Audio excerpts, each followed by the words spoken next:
Hi, everybody. Welcome to the 7th monthly public delivery meeting for Panquake.com.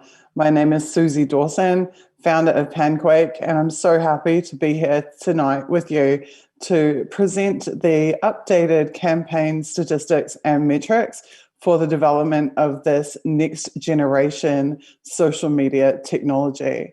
As always, we're going to jump straight into it. Bear with me while I screen share.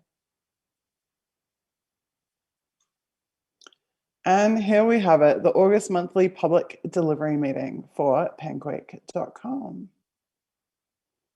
When my computer decides to play nice and actually full screen my presentation, here we go. Campaign metrics for Panquake as of August 31st, 2021. It is the 32nd week since campaign launch. Our amazing team of 30 team members now includes 9 full-time contracting staff members. That has been made possible by your generous donations and your support of this project.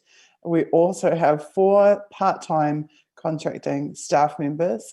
We have 28 campaign updates on our funding platform at gogetfunding.com/Panquake, where 3,049 people have shown their support for this project, which is an increase of 127 new donors.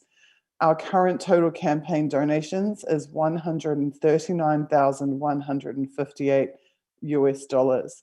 So you remember last month we had a bit of a hill to climb to recover from the donations that should have come to us from PayPal, not having been given to us by PayPal, and us having to refund thousands of dollars in donations, and then to start the climb towards recouping that money. We have now made up all of that lost ground, and we have gained an additional $4,551 on top of that, which is a fantastic recovery from what otherwise could have been quite a disastrous situation. So thank you all for your support in helping us to achieve that. Our Twitter account, which is at pan_quake on Twitter, now has 4,339 followers, which is an increase of 113. And our Facebook page, Talk Liberation, has 988 likes, if you believe what Facebook says. That is an increase of only 10 for last month. Personally, I put very little stock in the statistics that Facebook reports for obvious reasons. This is our 9th public event in this campaign, and we have done 24 independent media appearances. Most of those in the last month have been done by Sean O'Brien, our Chief Security Officer, which I'm really grateful for. He's been out there hitting the indie media platforms and doing a great job of promoting our project. Moving along, production metrics, the important stuff, the development of the software has been going from strength to strength. As mentioned previously, we have near daily architecture meetings. We spend hours a day working together with our developers and with our executives to plot out exactly the structure of Panquake in terms of the back-end build and also the front-end build, how things should function, how they should work, the technologies that will make that happen for our users. This month, we have defined our user types, which means, for example, users who are visiting the platform for the first time and are not yet registered users, or users who have elected to register for a free account and are using the basic functionality, or our users who are subscribed. Each of these have different flows and processes, and we've been working out exactly what those are and then building the flows for them. We also have done a ton of work around microservices. There will be a whole suite of microservices in Panquake which deliver individual pieces of information or collect or transmit pieces of information that are required in order to perform the basic functions of the application for users. These are things like how you receive the install files, so that you can run the Panquake application on your device, or how you receive updated blockchain records, or how you receive updated statistics for your account, how many followers you've accrued, or how many likes there are on your post, etc. There's a whole fleet of these different services. And it's really great to build in this way using microservices, because it allows us to separate different parts of the data, segregate them, compartmentalize them. So it's good from a security standpoint, because there's no one part of the application that could expose large amounts of data to an attacker or a hostile force. It's also really great for what we call extensibility, our ability to enhance the platform, to grow the platform, to further develop the platform for new services or functions. It's much more stable, and excuse me, it's also much more scalable in the long term, rather than if everything was just running through one data stream. So the work that we've done there is super critical, and I'm really proud of it. And it's going to make for a much better and more stable application in the long term. We have also done a lot of work around mapping our P2P network. So last month we talked about how we had done a proof of concept for individual users being able to communicate with each other, being able to form connections with each other. This is about how we are going to serve the network globally. So the different regions in which we will have mirrors of our network. We will have various partners serving static files, serving full blockchain copies.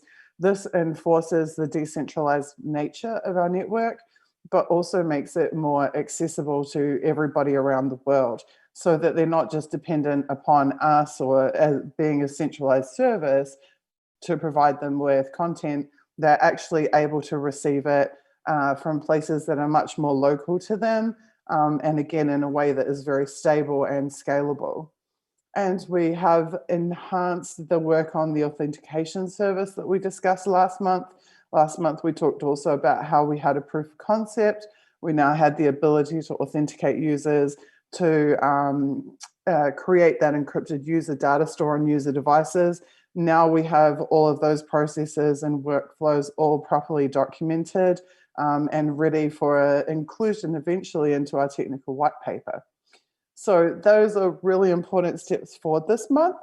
Next month for us is pretty much all about blockchain, and you'll be hearing a lot more from us about that in the coming month. So for now, I'd just like to talk to you a little bit about a question that we get asked about all the time, which is, where is Panquake hosted and why? Well, we are hosted in Iceland. All of our data and our services will be coming to you from Iceland. And the reason for that is because Iceland, as most people know, is a bastion of internet freedom, but even more importantly, arguably, it is also a bastion of sustainable energy. So Iceland is on geothermal and on hydroelectric energy. And what this means is that we are not participating in the energy drain of most or many blockchain services around the world. As we've mentioned previously, we are not a proof of work or proof of stake blockchain model. We're using proof of authority. That means that our blocks don't have to be mined. You don't have to have machines performing expensive computational exercises in order to process the information on our network.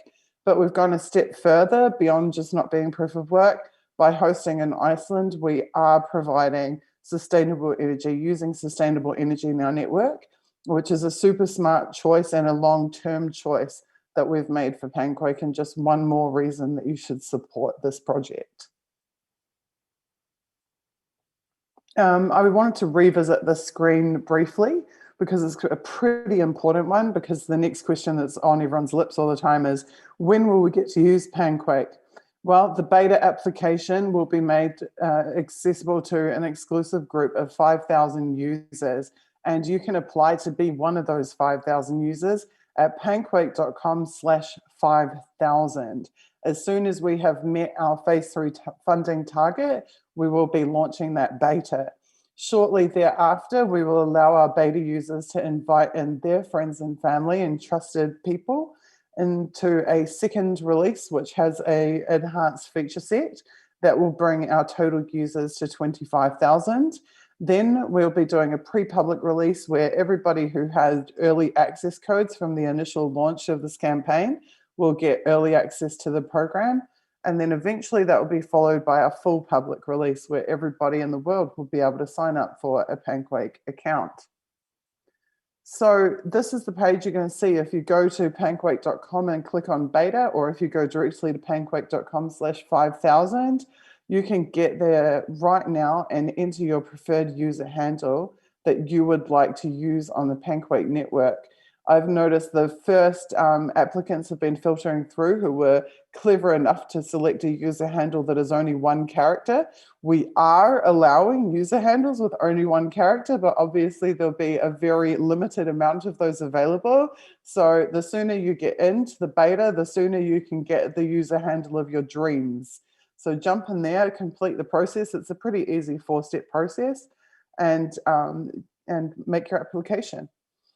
Okay, in terms of fundraising goals, we're now at 83% funded on phase 2. The end is in sight, and I can't wait to see it, because then we launch the big one. This is our phase 3 final round. We'll be aggressively marketing and advertising Panquake in independent circles to reach that goal. So for the first time ever, we'll be spending a little bit of money in ethical ways and ethical places to advertise on some independent platforms to raise that 500K that we need. And that 500K is going to fund our customer support and account staff, our technical support and operations staff, our platform moderators, and a little bit of marketing support and advertising and promotions around the release of the beta as well. So super important that we all band together, raise those funds, and get this platform out to the world. Okay, so this month's state of the business, as you'll know if you follow these delivery presentations, every single month we actually have one of our team members write a testimony about their experience of working for Panquake. This month is from graphic design, and our graphic designer says, "When I first started working with Panquake nearly a year ago, I was tasked with creating a logo and brand which would encompass the feelings users would get using the Panquake platform. Warm, inviting, colorful, and fun.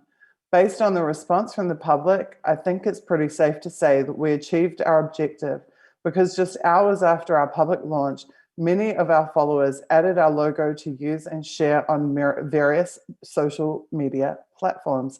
Adopted our logo to use and share on various social media platforms." Sorry, my little Zoom thing here is getting in the way. Bear with me.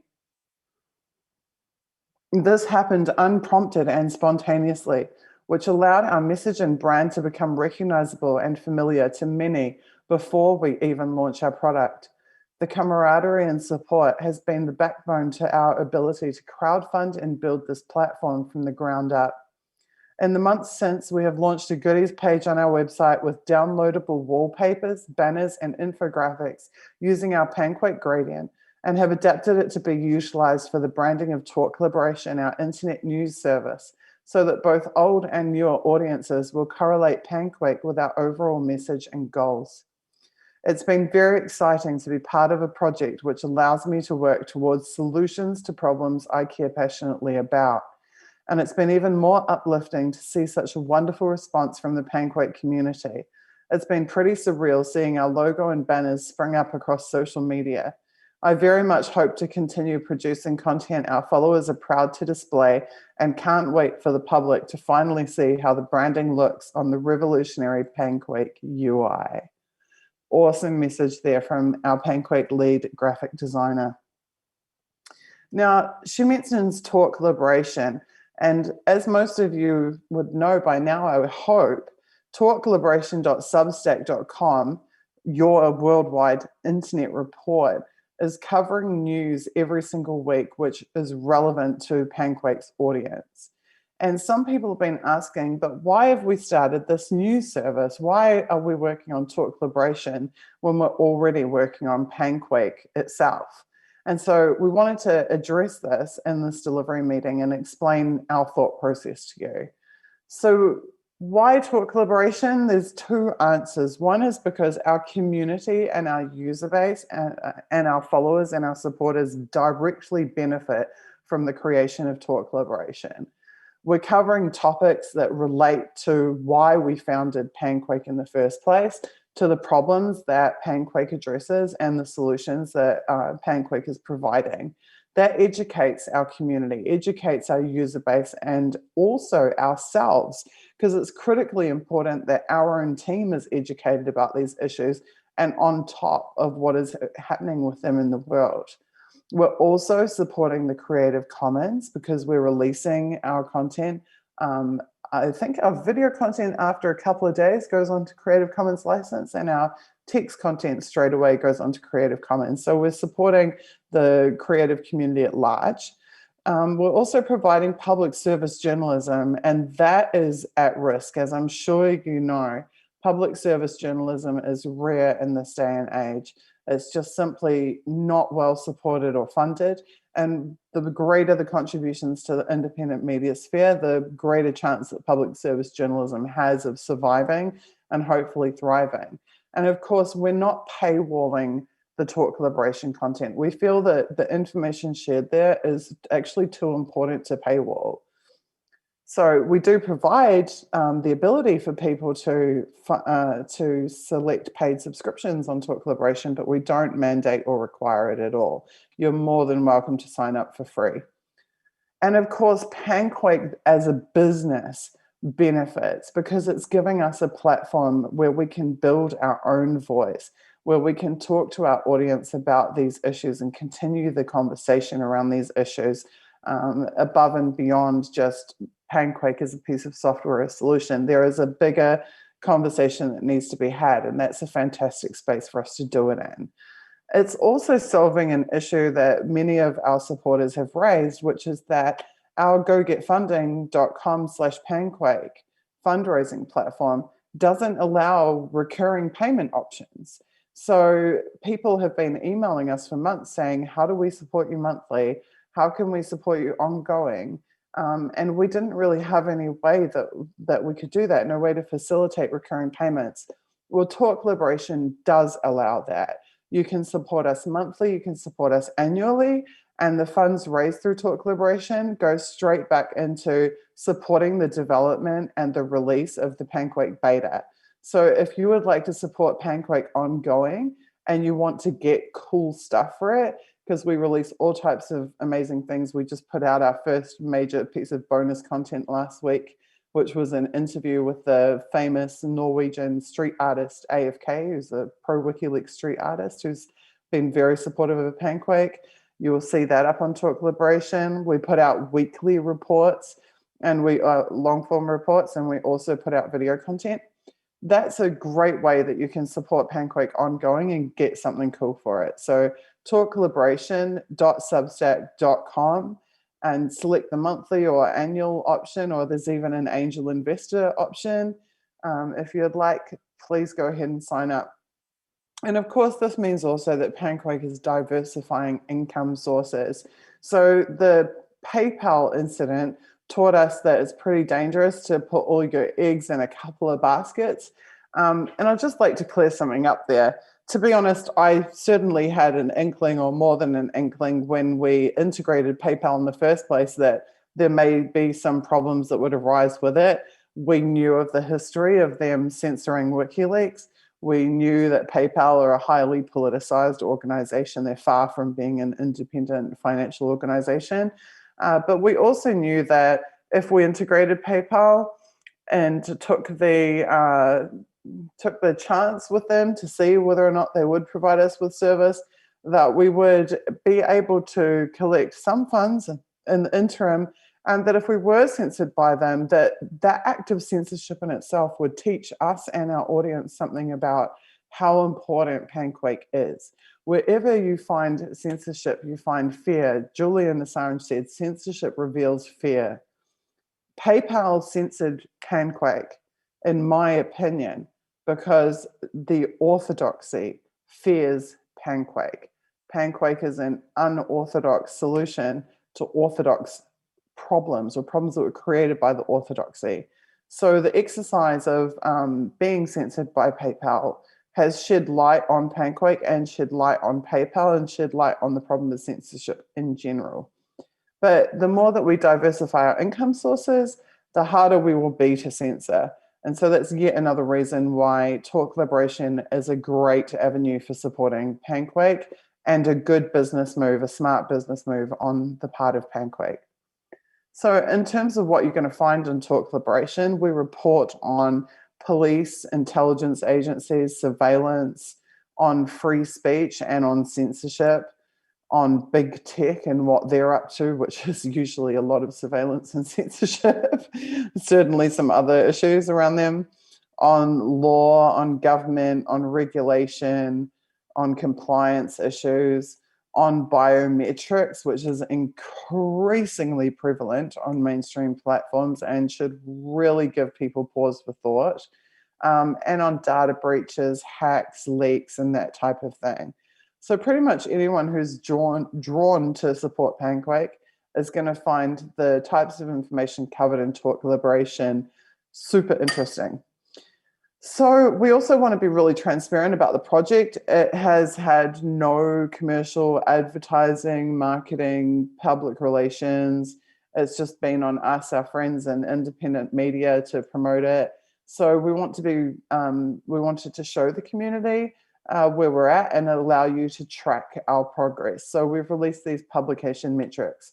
August was our first full month of publishing in Talk Liberation. We are currently at 590 subscribers, which is pretty good for word of mouth for that time period. But really, the next two statistics tell a pretty deep and incredible story about Talk Liberation. Even though people can sign up for free, 11.9% of subscribers to Talk Liberation elect to take up paid subscriptions. That's an enormous amount. Any marketer will tell you that is an absolutely phenomenally successful conversion rate. That means that we are speaking to the right audience, and that audience is highly motivated to support the continuation of the platform, to strengthen the platform, and to strengthen Panquake as well. So we are incredibly grateful for that. And also, of every email that gets sent out with new content from Talk Liberation, we have about 30% of people who are opening and engaging with that content. That is also incredibly high for email marketing. 5% would be high. Much less than that would be standard. So again, that shows us that we're providing critically important, high quality, high production value content to a really engaged and interested audience.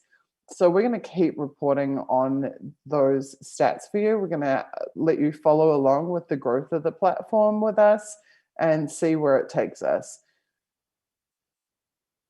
Okay, so now one other new announcement, and this is something that no one would know about or have heard about yet, and that's that we're going to open a new special section of our Substack called Talk Liberation Investigates.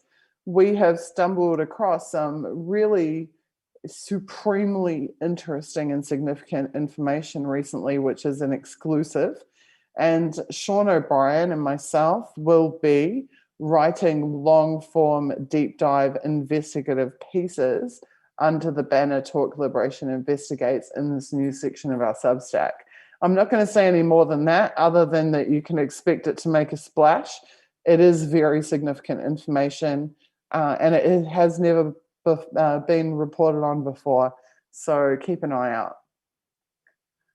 Okay, so that concludes this month's delivery meeting. We're a few days late this month. I hope you can forgive us. That was because we had key staff, including myself, on summer holiday.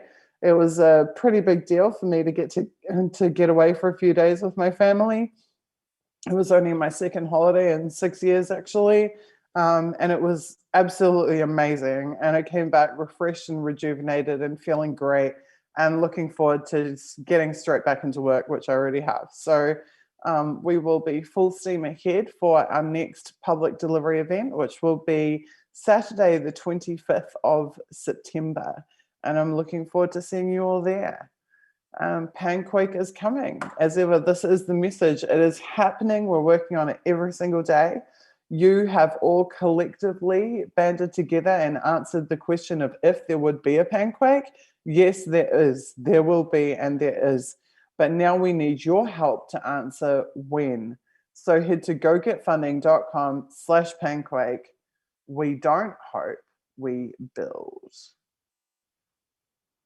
And with that, I would love to invite Sean O'Brien, Chief Security Officer of Panquake.com, to the stream. And I would love Sean to give some feedback and insights into all the work that our team has been doing for the last month. Hi, Sean. Hey. Yeah, so as usual, our team has been grinding away, doing amazing things. And every little piece that I see that gets us closer to building this network really excites me.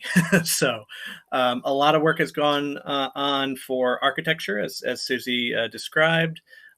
For Panquake, I just want to emphasize when we talk about architecture, we talk about network topology. We're not talking about traditional client server centralized services, right? We're making sure we define everything by putting the user, the client, in this terminology, in the center, really, of the information flows. So all that work that goes into the encrypted user store and making sure that the data persists on the user end, and allowing different user types, guests, participants who can do some interaction on the network, subscribers who can do all those cool features like thunderquakes and panquakes and so on. Having all those delineations, making sure all of that works seamlessly, compartmentalizing identities. All of that is really, really cool stuff. I think privacy advocates such as myself, but obviously, the folks who will get to use this thing will be really excited to see some of the things we've cooked up. I'm excited for even just the innovative ways that we've been able to store user information with the user, not track that information, obviously, and make sure that if someone wants to, they can have basically an amnesiac or temporary identity. That's really exciting stuff that I think is going to go a long way to allowing freedom of information, allowing people who normally feel very disenfranchised or rightfully so are worried about using traditional social media. That will allow them to use Panquake. And that's been a goal since the beginning, right? We want to make sure that folks who have, interesting information to get out there, who want to organize, build movements can actually use Panquake. And that's just huge. We identified a number of microservices. Suzie went into that a little bit. That whole ethos of making sure we sort of segment pieces. We have one service that does one thing and does it really well. Those kinds of design principles, I think a lot of folks will be very much bowled over by, as I am. And then, as Suzie said, I just want to underscore, we have our infrastructure in Iceland.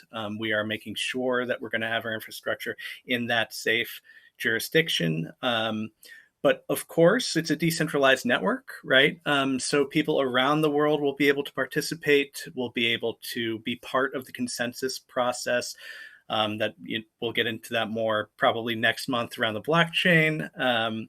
And those nodes will be able to do things like download a full copy of the blockchain, mirror information that's, to help support the network, and so on and so forth. So we've identified partners that we hope will be able to, be part of this wonderful project that we're working on. A lot of those folks are in the digital freedom or freedom of information or civil rights orgs. So we're also identifying folks who will really help us build this network around the globe. But yeah, I just want to clarify that we had a couple of comments where people were worried we weren't going to be able, for example, to offer services to US users. Not only would we never do that, right? We would never not offer service to somebody because of the country they're in. We don't want to know what country you're in. So that's the important thing. We don't want to do geo blocking of any kind. So. Awesome. Thank you so much for that, Sean. It's so important to underscore for people that, yes, this is a decentralized P2P network. No, it is not a centralized service. And also the extent to which we go in our architecture and planning and our coding to provide people with anonymity services if required, the ability to be forgotten if required, the ability to minimize the traces left on any device from use of Panquake, which is a big discussion that we've been having. This is stuff that just sets us completely apart from any other existing social media service of which I'm aware. And of course, it's also part of why we are targeted and are censored and why the powers that be don't like us, because we exist to serve not the power structures, not the elite, not the corporations, not the governments, not the security agencies, not the advertisers. We exist to serve the users. This is from day one why we have come together to create this application. And that is something that we never lose sight of on any day. It's always for us about serving the users and serving the community. And that's a part of why we come out for our community every single month and are so transparent about what we're doing, where we're at with it, what the progress is, and what the next steps are. So thank you. We love you all. We appreciate you all. We appreciate your time and your support and you following along with this build. And we will see you again next month. Thank you so much.